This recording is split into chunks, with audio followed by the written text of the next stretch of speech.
Welcome to Bedtime Sleepy Stories Candle. Tonight, we step quietly into the year 1325. No kings, no battles, just the gentle rhythm of an ordinary morning in a medieval village. We'll wake up beneath a thatched roof, stretch beside a cold hearth, and follow the slow rituals of a world lit by candlelight and chapel bells. This is not history shouted, it's history whispered. A story meant to calm the breath, quiet the mind, and gently carry you into sleep. If you enjoy drifting through forgotten times, where woolen tunics scratch and roosters speak before the sun does, please like, subscribe, and comment where you're listening from and what time your evening began. We're listening by candlelight from your city here, just after your local time. Now settle in, pull the blanket a little closer, and let's begin. A day waking up in 1325. The morning before the bell. The world is still dark when your eyes open. Not because the night clings to you, though it does, but because the shutters are closed and the hearth has gone cold. The smell of ash sits in the air like an old whisper. You lie still beneath the woolen blanket, rough against your skin, worn thin at the knees where your feet press against it each night. The straw mattress beneath you rustles softly with your breath. It's not fresh. It never is. But it's warm. And in this world, in this year 1325, that's all you ask of a bed. Outside, a rooster stirs. You hear him before he calls. A scuffle of claws in the dirt. A low, curious murmur to himself. He doesn't crow yet. Not until the bell rings in the chapel, the one that marks the first prayers of the day, even for those who won't bother praying. You blink into the dim. Across the room, a little light squeezes through the shutter cracks. Not gold, not silver, just gray. The kind of gray that hangs before the sun makes up its mind. Your clothes lie on the bench at the foot of the bed. A woolen tunic, still damp at the hem from yesterday's fog. A pair of hose, one patched at the knee with a scrap from your sister's old apron. A linen shirt that smells faintly of smoke, and a belt braided from sheep gut, stiff with age. You don't put them on yet. Instead, you sit. Slowly. Your feet find the floor, earthen and cold, beaten flat over years of footsteps and winter sweeping. You stretch your fingers and hear the joints whisper back at you. Not pain, just life. You reach for the pitcher beside the bed. The water in it is old and tastes like the wood of the shelf it sat on all night. You splash a little into a bowl and wash your face. It's not refreshing, but it is awake. You rub the sleep from your eyes with a corner of your sleeve, wipe the dust from your lips, and glance up at the beam above your head. A spider's web trembles in the draft. The spider is still sleeping. The rooster crows. The bell rings. And the day begins the way it always does in 1325. Not with a rush, but with a rustle. Not with a clock, but with the small voice of the world reminding you, it is time. Dressing, bread, and the smoke of morning.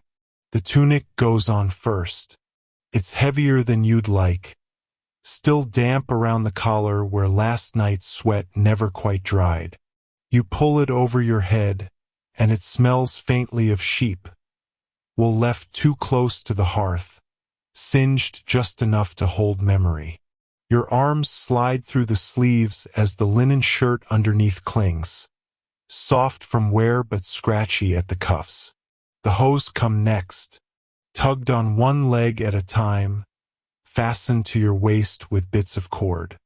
The left foot finds a hole where the toes peek through, but there's no time to mend it now. You tie your belt, tight enough to keep the tunic close, loose enough to let you bend.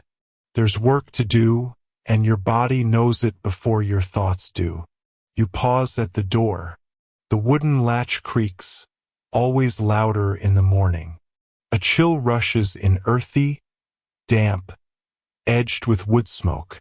The village breathes differently in the early hours, as though it's not quite awake yet, just dreaming softly. You step out into the yard, where chickens blink at you from crooked perches and a neighbor's dog gives a single tired wag of its tail. To your right, smoke curls from the baker's chimney. The first loaves are in. You can smell them, wheat and fire, crust and warmth. Your stomach tightens. You haven't eaten since yesterday's evening crust and a bit of cheese gone slightly sour. You'll need to walk down to the common oven if you want bread of your own, and maybe barter for a heel if the baker has any pity to spare. But for now, you start with what you have. You break off a corner from a hard biscuit left in the larder, softened only slightly by time and damp.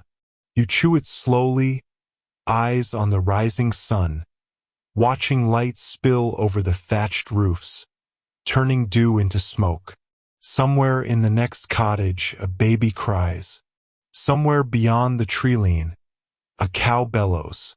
You drink a little more from the wooden cup beside the door. Rainwater caught in the barrel. Cold, metallic. Pure. Work, mud, and the long morning hours. The tools are where you left them, half buried in last week's mud. A wooden rake, its teeth dulled from too many rocks. A spade with a split handle that's been bound in twine and hope. And a basket, woven from river reeds and patched with the cloth of an old apron. These are not glamorous things. They are not even especially good. But they are yours, and that means they will do. The earth is soft today. A night of gentle rain has turned the ground into a heavy sort of sponge, the kind that clings to your shoes and tries to steal them when you walk. You step carefully. No one wants to start the day with wet feet. You pass the low stone wall that marks the edge of your family's bit of land. It isn't much, just enough for cabbages, beans, and the stubborn promise of barley. There's an old pear tree, crooked as a drunk priest, and beneath it lie the last of the wind-fallen fruit. You gather 3, bruised but edible, and tuck them into your belt. You work in silence, not because you must, but because silence in the morning feels like something sacred. You dig gently around the roots. You pull weeds. You check the fence where the sheep sometimes try their clever escape, again and again, as though this time the hole might be bigger or the grass sweeter on the other side. Farther off, across the muddy track, the blacksmith's hammer begins its slow rhythm. The sound rings out low and honest, echoing off stone and tree and the quiet bellies of the cows in the next field. The smell of hot iron drifts over, mingling with damp earth and the sour breath of the compost pile. A cart rumbles by on the road. Its wheels catch in a rut, and you hear the driver curse in Latin he doesn't quite understand. The sound makes you smile. There's warmth in this world, even in its cold places.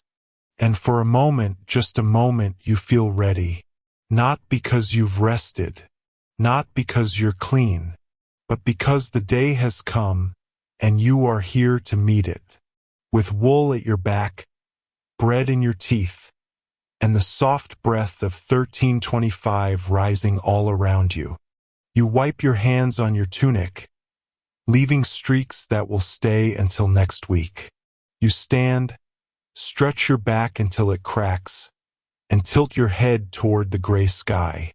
The clouds hang low today, but they are not yet heavy, and you are not yet tired. There is more to do. The midday meal and the quiet between hours. By the time the sun crests the tallest tree, its pale light catching on damp leaves and slate roofs, you've earned your bread. You return to the house with dirt under your nails and a thin sheen of sweat at your temples. The air inside is warmer now, filled with the low perfume of boiled grains and hearth smoke. The fire's been coaxed back to life, its glow catching on the cracked clay pot that hangs above the coals. The meal is humble, a thick porridge made from barley and onion, stirred with a wooden spoon worn smooth at the edges. A round of bread, coarser than you'd like, but baked this morning by the baker's daughter in exchange for a bundle of nettles you picked by the stream. You still have the marks on your fingers from the sting. You sit at the table. It's uneven and one leg always wobbles. You press your knee against it instinctively to steady the bowl. You eat slowly, not because you must, but because it gives you something to do with your hands. The porridge is hot and honest. The bread is hard but filling. You dip its edge into the bowl and soften it between bites. There is no feast, but there is enough. A fly lands on the rim of your cup. You wave it away, and it returns, persistent as the seasons. Outside, the village settles into its quietest hour. The animals nap in patches of sun. The smith pauses his hammer to drink. Even the children, those relentless bundles of motion, retreat to the shade, legs dusty, faces sticky with pear juice. You lean back, spoon resting in your bowl. Somewhere beyond the fields, the faint bell of the monastery rings out. None, the prayer hour for monks, the halfway mark for everyone else. You cross yourself absently, not from habit, but from memory. Then silence returns. The good kind, the kind that breathes with you, that listens rather than waits to be filled. You close your eyes just for a moment and hear the distant creak of a cartwheel, the hum of bees at the window, the deep, slow rhythm of your own breath. It is not peace, but it is rest. And for this world, for this year, 1325, that is something rare indeed. Afternoon tasks and the trouble with chickens. The rest doesn't last long. A single cluck, loud, indignant, offended in some deep and personal way, breaks the stillness like a stone thrown into a pond. You don't need to look. You know it's the same hen as always. The one with the black patch on her wing and a spirit far too large for her size. You sigh, set your bowl aside, and step back into the sun. The chickens are loose again. You find them near the cabbages, pecking with the manic glee of small creatures who know they've been bad. The black-winged hen flaps when she sees you, as if you're the unreasonable one here. Another pecks at a worm with such focus that she doesn't notice your shadow until it's too late. You herd them gently, arms out, voice low, feet careful not to squash what little greenery has survived the season. Eventually, they shuffle back into their pen, casting you glances that can only be described as resentful. You latch the gate with the same twist of twine you've used all summer, knowing full well it'll come loose again tomorrow. Then it's on to the next task. The roof needs patching where the last rain came through. A corner beam in the barn has begun to sag, and the firewood pile, though it looked impressive in spring, has already begun to shrink in a way that worries you, even if you won't admit it aloud. Still, your hands know what to do. You gather fallen branches from the hedgerow, strip the bark with your knife, worn to a smooth edge from years of small, quiet work. You pause now and then to pull a thorn from your sleeve, or to watch a beetle scurry over your boot like you're part of the landscape. Time in the village doesn't tick like a clock. It settles. It wanders. And in the soft thump of logs into the basket, in the creak of the ladder as you lean to check the thatch, there is a rhythm that speaks not of urgency, but of endurance.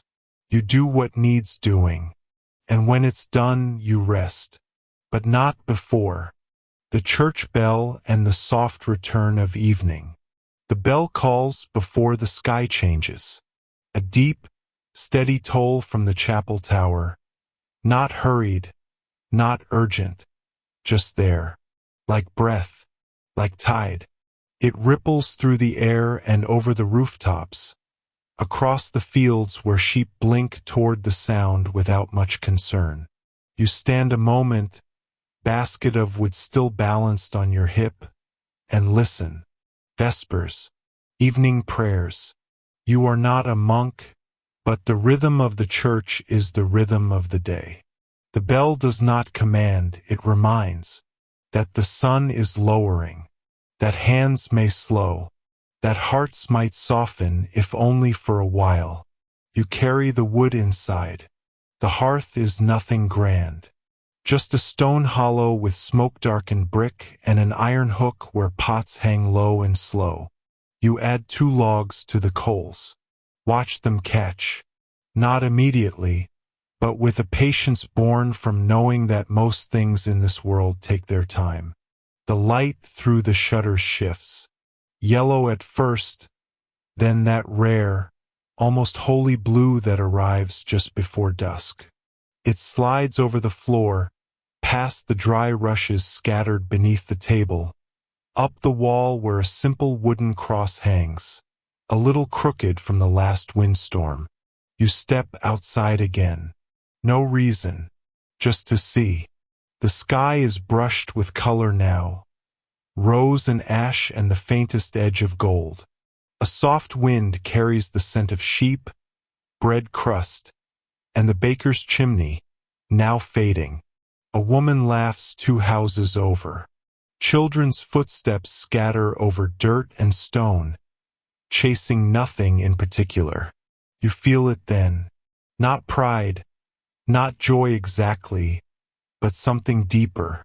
The quiet satisfaction of a day well carried, of small things done, of chickens returned, and bread eaten, and a roof that, at least for now, will not leak.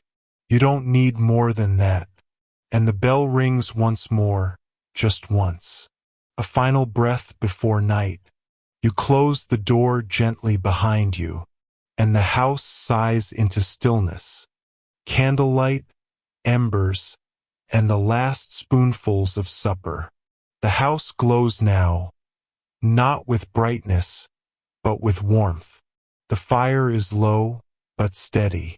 Coals pulse beneath blackened logs, and the flicker plays against the walls like a dream that's too shy to speak.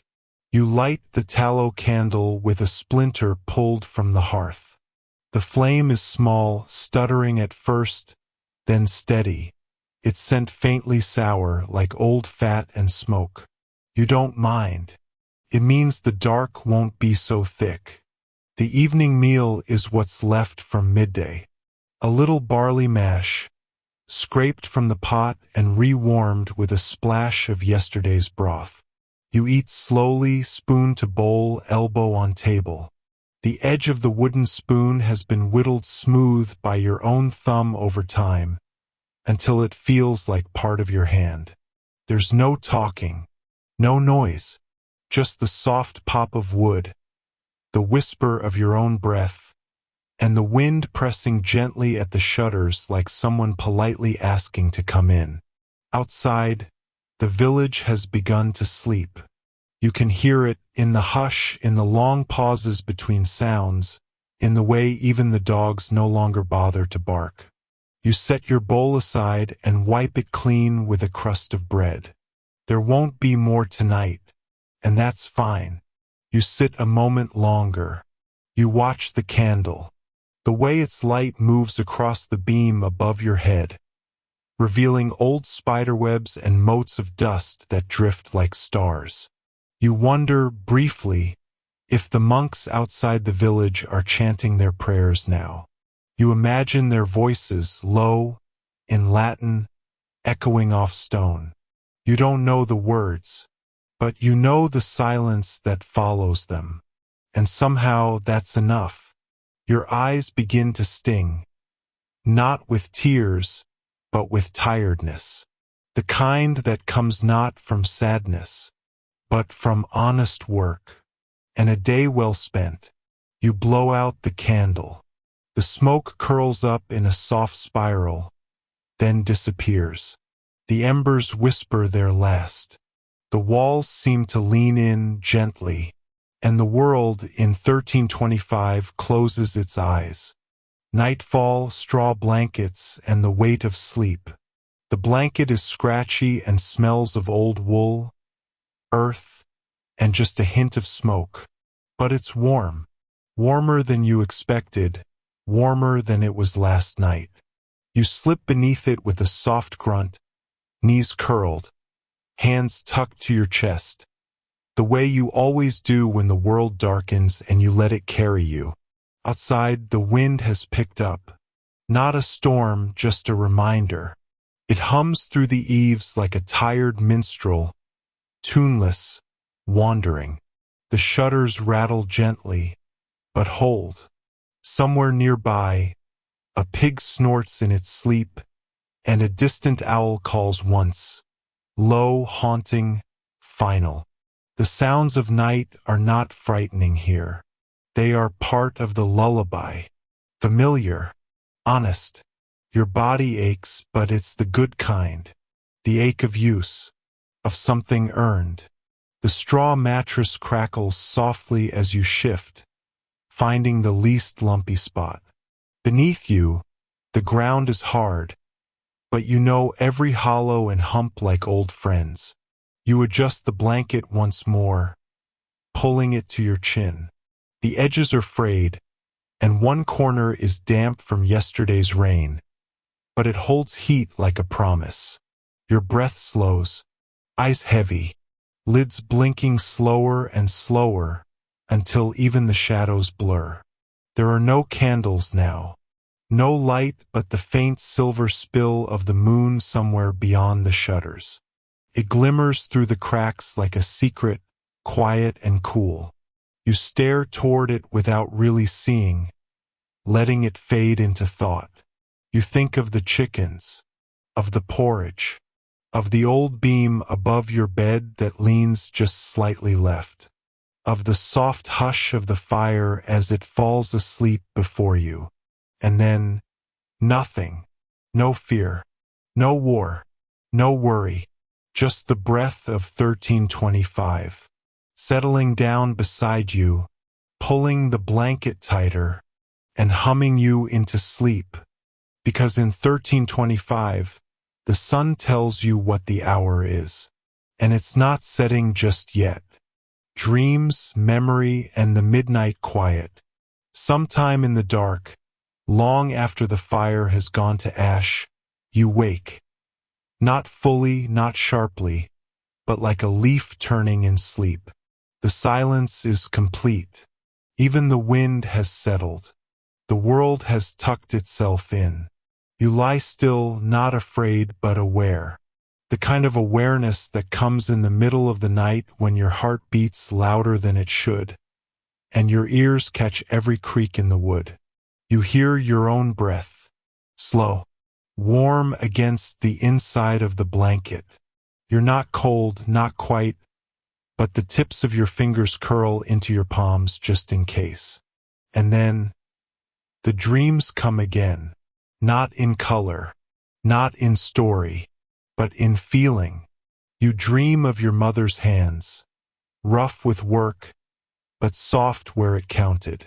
Of spring water that ran cold over bare feet. Of hay fields in high summer, buzzing with bees, where you once lay with your face to the sun and nothing asked anything of you.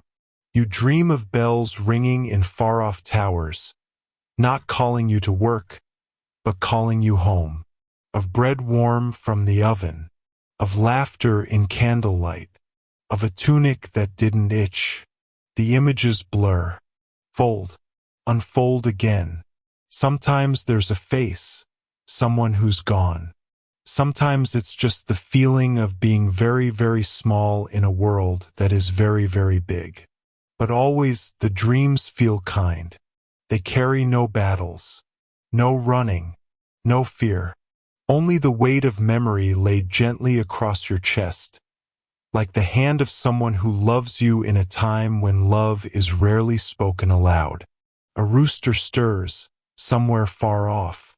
But not yet, not yet. The night still holds you, and the past, soft, woolen, breathing slow, refuses to let you go just yet. Dawn's return and the first sounds of tomorrow. The morning doesn't arrive all at once. It seeps. First, a pale bruise of light behind the shutters. Then a slow warming of the air, barely noticeable except where your breath no longer fogs against the blanket. You don't open your eyes, not yet. The dreams still cling to you, like mist to grass, and there's something sacred in the quiet before the world remembers itself. The hearth is cold again. You can feel it in your toes, tucked beneath the blanket, and in the way the straw mattress seems harder now that sleep is wearing off. Somewhere in the yard, a chicken rustles its feathers. A cart rumbles down the lane, its wheels catching the same rut they always do. You sigh, stretch. Your body complains. Knees crack, back aches, shoulders stiff from yesterday's lifting and leaning. But none of it surprises you. This is the music of your mornings, the quiet symphony of a life lived by sun and soil. You sit slowly. The blanket falls into your lap, and the air kisses your skin with its cool, gray lips. Outside, the rooster crows. It is not dramatic, not the trumpet of some heraldic dawn, just a tired bird, doing what birds do, in a world that doesn't know it's being watched from 7 centuries ahead. You reach for the pitcher by the bed. The water is colder than yesterday, tasting slightly of dust and old wood. You splash a little on your face, blinking against the chill. It wakes you fully, not with shock, but with that gentle clarity that only morning water can offer. And for a moment, just a moment, you sit there on the edge of the bed, not thinking, not planning, just being. The fire hasn't been relit. The porridge hasn't been stirred. The chickens haven't escaped. Yet, the day waits for you, and you wait for the day. One quiet breath, and then another, because in 1325, every morning is borrowed. Every morning is a beginning, and this one, like the last, asks only that you rise. Firelight again and the turning wheel of days. You coax the fire back to life with the quiet patience of someone who has done it 1,000 times before. The coals are still there, faintly glowing beneath the gray ash, like a sleeping animal. You add dry twigs first, broken gently so they don't snap too loudly in the stillness. Then a small bundle of straw. You blow, soft and slow, the way your father once showed you, with your hands cupped like you're protecting a secret. A flicker, a thread of flame, a breath of smoke, then fire. You sit back on your heels, blinking against the sharp curl of smoke in your eyes. The flames catch on the larger wood, and the smell fills the room. Warm, sharp, ancient. It smells like beginning. Above the fire, the clay pot still hangs. You left some water in it last night, and now it warms again. Quietly, without complaint. You add a pinch of oats and stir it with the back of a spoon. No rush. The fire will take its time, and so will you. Outside, the world moves on. The same cart from yesterday creaks past the window. A dog barks once. Somewhere in the distance, someone calls a name. Just once, just loud enough to remind you that others, too, are beginning again. You take your bowl to the table. Sit. Eat. The porridge is thin but warm. It slides down your throat like something remembered. You chew slowly, watching the light grow on the wall. From blue to pale gold, inch by inch, like someone painting with the tip of a feather. And as you eat, you think, today will be like yesterday. There will be chickens to chase, wood to carry, weeds to pull, a tunic to scrub, a prayer perhaps not with words but with work. And that is not sadness. It is rhythm. It is peace dressed in plain clothes. The wheel turns, and you with it, not ahead, not behind, but exactly where you are meant to be. The village stirs and the threads that tie you in. By the time your bowl is empty and your hands rinsed, the village has begun to hum. Not loudly, not like a marketplace or a city square, but with the soft, steady rhythm of people doing what they've always done. What their mothers did, what their grandfathers did, what you, too, will teach someone someday, if the world is kind and the bread keeps rising. A woman passes by your window carrying a pail of water. Her skirt is damp at the hem, and she walks with the purposeful grace of someone who cannot afford to waste time. Behind her, a boy chases a dog that does not want to be caught. The two of them blur into laughter and barking, a morning song sung without instruments. You step outside again. The sun is higher now, still shy but golden. It licks at the edges of thatch, catches on iron hinges, and paints warm lines across the stone. Smoke curls from several chimneys, and somewhere down the lane, someone is singing. Off-key but joyfully. A blacksmith wipes his brow with the back of his wrist. The baker's daughter leans out the doorway to shake crumbs from her apron. Two old men argue quietly over something neither of them will remember tomorrow. It is in every way the same, and yet it is also new, because the threads that tie this place together, threads of shared bread, shared water, shared silence, tighten each day. And though you may not always see them, you feel them. When you nod to the man mending a fence, when you lift a child over the muddy path, when someone passes you a pear with more bruise than fruit and says, "This one's sweet in the middle," you belong to this place, not in name, not in title, but in rhythm. You too are one of the threads, woven through the dirt and sun and ordinary hours, tied not by power, but by presence.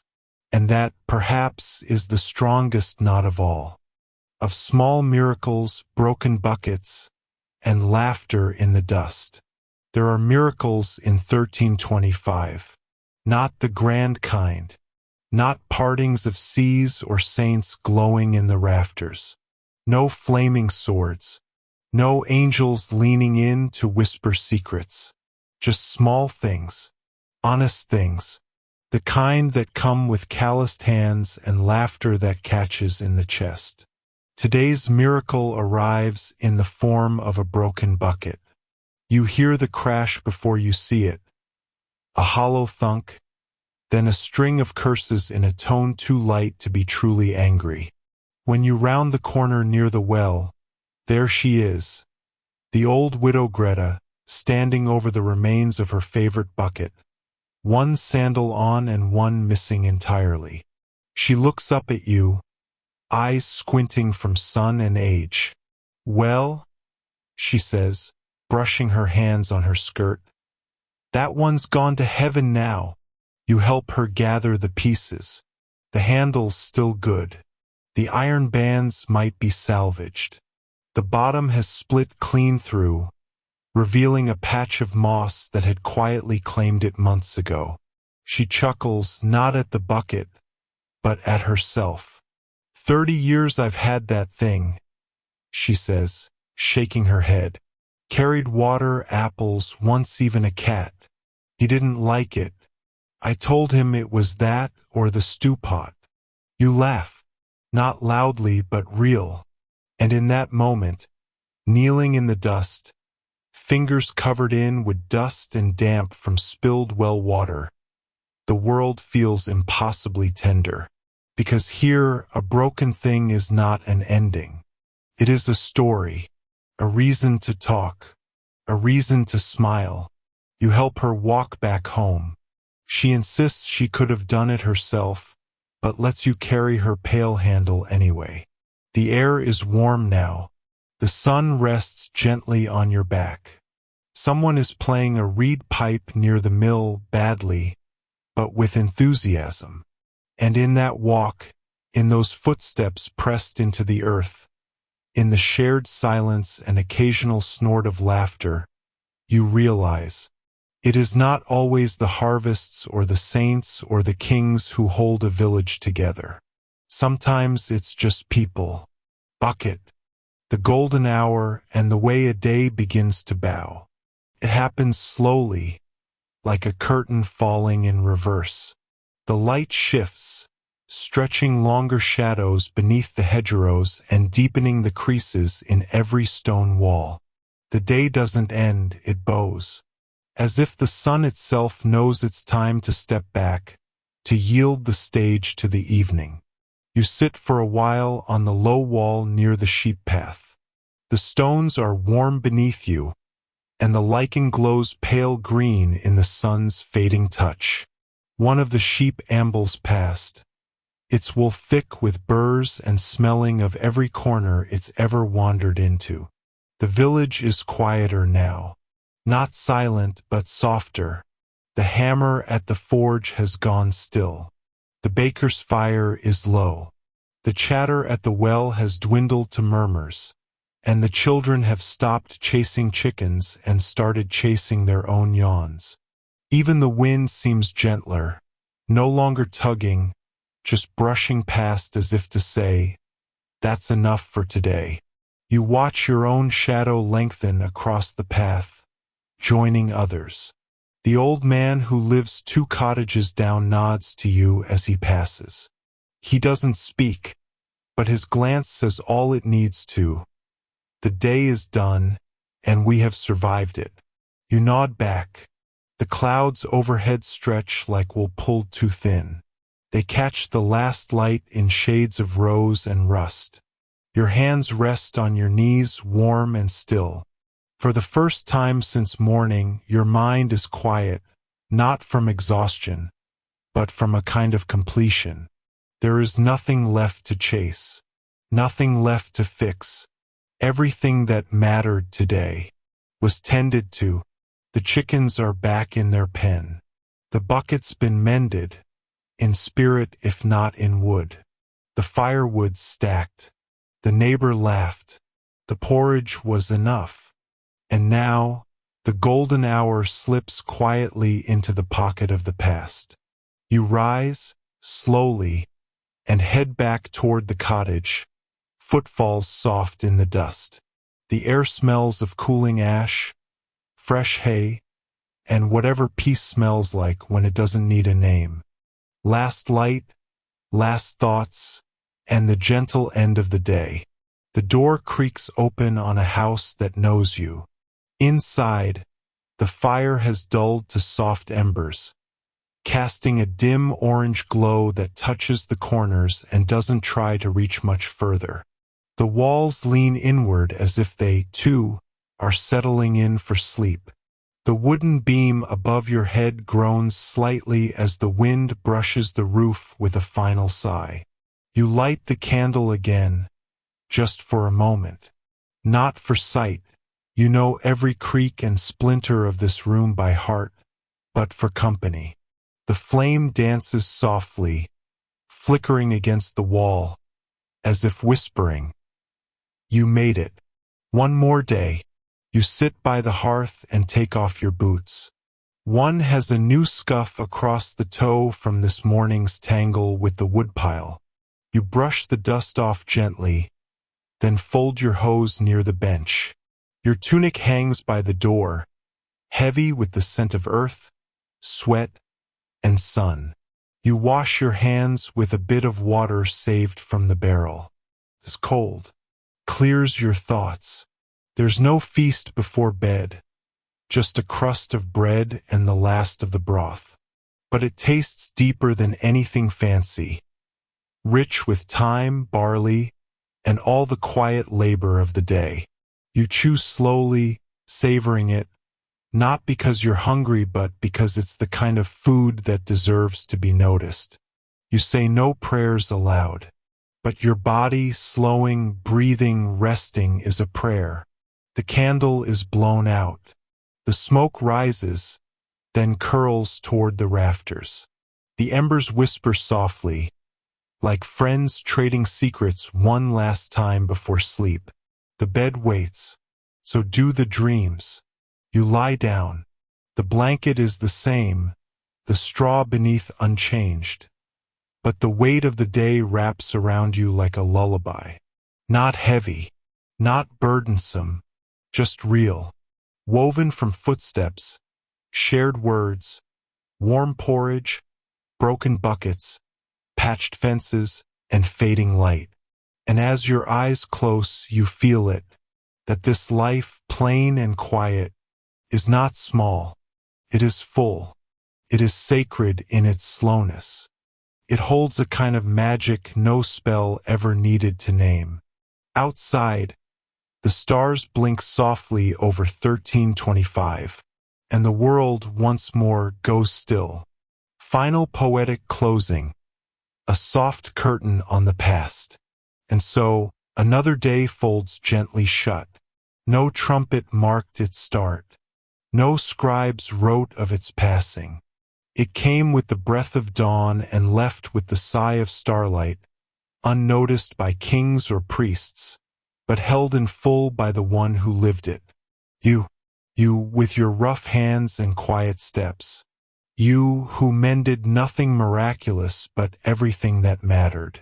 You whose life would never be carved in stone, but whose footprints softened the earth all the same. For in the gentle rhythm of 1325, in bread shared, in weeds pulled, in laughter caught in the ribs of dusk, you were never forgotten, because history is not only war and crown. It is water fetched, it is porridge stirred, it is dreams dreamt beside straw and firelight, and somewhere, beyond time, the day you lived still glows quietly, as if the sun, just once, bowed to you,